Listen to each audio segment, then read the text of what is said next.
Frank Lucas, born in 1930 in North Carolina.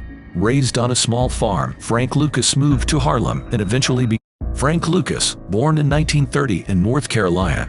Raised on a small farm, Frank Lucas moved to Harlem and eventually became a notorious drug lord in the 1940s, known for his organization and ruthless efficiency. In the late 1960s to 1970s, Frank Lucas created the Golden Triangle Drug Connection, sourcing heroin directly from Southeast Asia, selling pure drugs at lower prices, and boosting profits. Lucas used military planes to smuggle heroin from Southeast Asia into the U.S., claiming to hide drugs in dead soldiers' coffins returning from Vietnam. Though some accounts dispute this method, Lucas formed the Country Boys, a tight-knit distribution network of North Carolina friends and family, to discreetly distribute heroin across the Northeast U.S., ensuring loyalty and minimizing law enforcement infiltration. The 2007 film American Gangster, directed by Ridley Scott and starring Denzel Washington, portrays Frank Lucas's rise, downfall, and collaboration with law enforcement to reduce his sentence.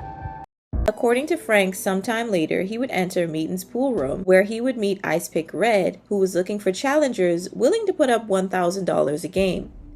As far as Frank knew, Ice Pick Red was a killer for hire who was simply willing to murder anyone for $25,000, walking up to his targets in the street and plunging an ice pick in their chest before getting away. But none of this deterred Frank from accepting the challenge, even though he only had $3 in his pocket at the time. However, at that moment, someone powerful would walk into the room, Bumpy Johnson, who was known as the Underground King of Harlem.